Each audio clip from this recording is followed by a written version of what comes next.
Hello everyone, this is Pooja and welcome back to my YouTube channel.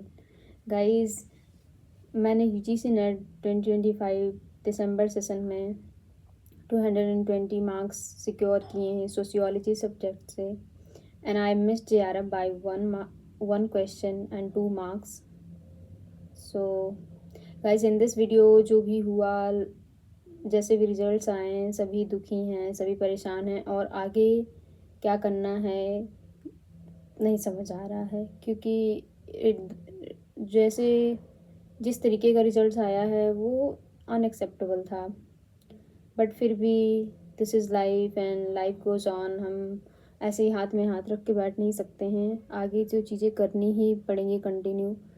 बहुत सारे लोग बहुत सारी बातें कर रहे हैं कि कुछ होगा या नहीं होगा, चीज़ें इम्प्रूव हों शायद. तो मुझे लगता है ना कि उस चीज़ के लिए अगर हम सोचे कि वेट करते रहते हैं चीज़ें इम्प्रूव होंगी, तो होंगी या नहीं होंगी उसका बेनिफिट मिलेगा ही. और नहीं भी मिलेगा ना तो हम लोग को फिर भी स्टार्ट तो करना पड़ेगा क्योंकि अगर ये मेरा थर्ड अटेम्प्ट होगा. जिसका भी ये पहला या दूसरा अटेम्प्ट था, हर एक बंदा देगा एग्ज़ाम, फिर से एग्ज़ाम देगा, अपना ट्राई फिर से करेगा बेस्ट एग्ज़ाम को क्लियर करने का. तो उसका स्टार्ट ना अभी से ही करना पड़ेगा क्योंकि फिर फरवरी हो ही गया ऑलमोस्ट. ठीक है, इसके बाद जून में अगर एग्ज़ाम होगा तो बहुत ज़्यादा टाइम है नहीं. चीज़ें मैसी थी, चीज़ें ऐसी थी जो हम ऐसे नहीं एक्सेप्ट कर सकते हैं. बहुत सारे लोग एक्टिव हैं, बोल रहे हैं चीज़ें सही होंगी, but honestly speaking I don't have a lots of hope. अब मुझे लगता है जो होना था हो चुका है और उनके तरफ से अगर कुछ ऐसा रिस्पॉन्स नहीं अभी तक देखने को मिल रहा है एनटीए की तरफ से, तो मुझे नहीं लगता है कि हम ऐसे हाथ पे हाथ रख के बैठ सकते हैं. हमको फिर से पढ़ाई तो करनी ही है, एग्ज़ाम तो लिखना ही है. अब एग्ज़ाम कैसा भी आएगा हमें देना पड़ेगा. कई बहुत सारे एजुकेटर हैं जो अपना तरफ से एफ़र्ट कर रहे हैं. अंतरा चक्रवर्ती मैम है जो सोशियोलॉजी के एजुकेटर हैं, उन्होंने बोला हम RTI फाइल करेंगे, कर दिए. एंड देखते हैं रिजल्ट्स शायद पॉजिटिव होंगे कुछ, क्योंकि ये ना उन बच्चे के लिए बहुत ज़्यादा नाइंसाफ़ी है जिनका नेट या JRF 1 क्वेश्चन या 2 क्वेश्चन से रह गया. सिर्फ 1 या 2 क्वेश्चन की बात है, ठीक है. अगर 1-2 क्वेश्चन डिलीट हो जाते हैं जो कि होने थे, जो कि गलत थे ही, तो अगर वो डिलीट हो जाते हैं तो उससे बेनिफिट मिलेगा. सारे ही उन बच्चों को मिलेगा जिन्होंने मिस किया है JRF या नेट 2 या 4 क्वेश्चन से. ठीक है, पर मुझे लगता है अब जो भी चीज़ें होनी होंगी होंगी, अब उसमें हम वेट तो नहीं कर सकते हैं चीज़ें के सही होने का या नहीं सही होने का. ठीक है. सो गाइज़, अब से मेरा इस पर्पज़ यही रहेगा कि मैं इस चैनल पे अपना जो भी मैंने रिसोर्सेस यूज किए हैं, बुक्स रेफ़र की हैं या फिर जिस भी कंटेंट के यूज़ किया है वो मैं शेयर करूं, ताकि बहुत सारे लोगों को जो सेल्फ स्टडी से प्रिपेयर कर रहे हैं, मैंने सेल्फ स्टडी से किया है ऑल फ्रॉम फ्री रिसोर्सेस, तो मुझे लगता है कि वो मैं बताऊं, वो मैं शेयर करूं ताकि लोगों को हेल्प हो उससे.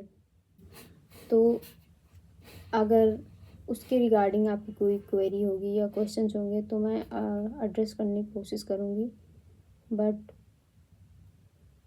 अभी के लिए मुझे क्या लगता है कि जिसने भी जिसका भी फर्स्ट एंड सेकंड या थर्ड अटेम्प्ट जो भी था, अपने ना कुछ भी इधर उधर करने के बजाय इस वक्त क्या करना है ना कि आप लोग सिर्फ़ और सिर्फ अपना पेपर एनालाइज़ करो. जिसका भी जो भी सब्जेक्ट रहा हो, अपना पेपर देखिए.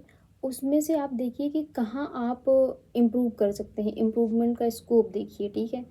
अगर आपका देखिए कि पेपर 1 में कितना क्वेश्चन करेक्ट था और वहाँ पे कितना इम्प्रूव किया जा सकता है, वहाँ पे कोशिश करिए इम्प्रूव करने की. ठीक है. ऐसे ही आप अपना पेपर जो 2 है, जो भी है जिसका जैसा पेपर है, मैं सोशियोलॉजी के लिए आपको गाइड कर सकती हूँ क्योंकि वो मेरा सब्जेक्ट था.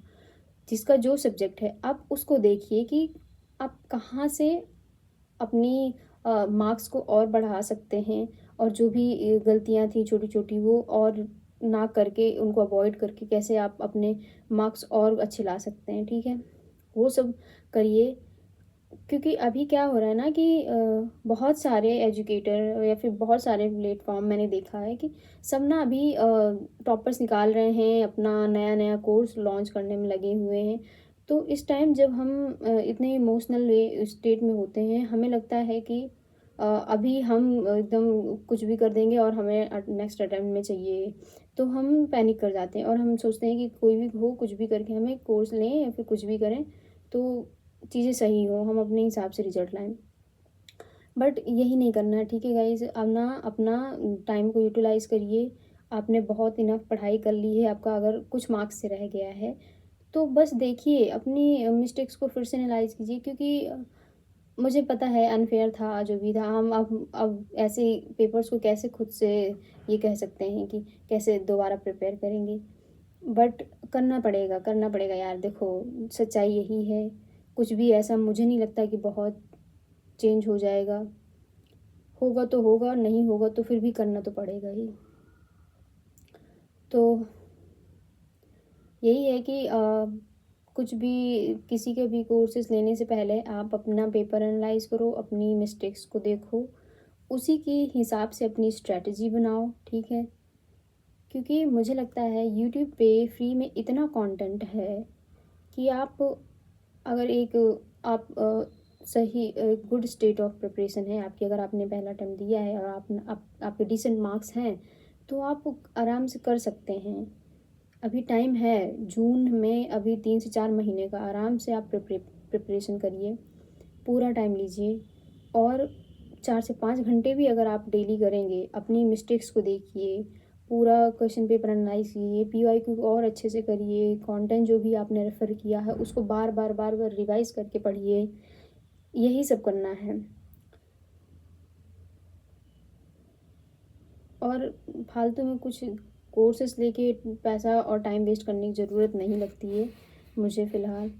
मैंने नहीं किया है, मुझे लगता है कि इनफ़ है, जो भी रिसोर्सेज़ हैं यूट्यूब में वो मोर देन सफिशिएंट है, ठीक है? तो शुरू करते हैं गाइस। और मैं अपना स्ट्रैटेजी डालूँगी इस चैनल के थ्रू, जो भी मैंने रिसोर्सेज़ यूज़ किए हैं और कैसे मैंने किया फर्स्ट अटेम्प्ट में। तो अगर उसके रिगार्डिंग आपकी कोई क्वेरी हो, कुछ भी पूछना हो तो आप लोग कमेंट डाउन कर सकते हैं। मैं सारी चीज़ों को एड्रेस करने की कोशिश करूँगी। सो या guys, that's all for today.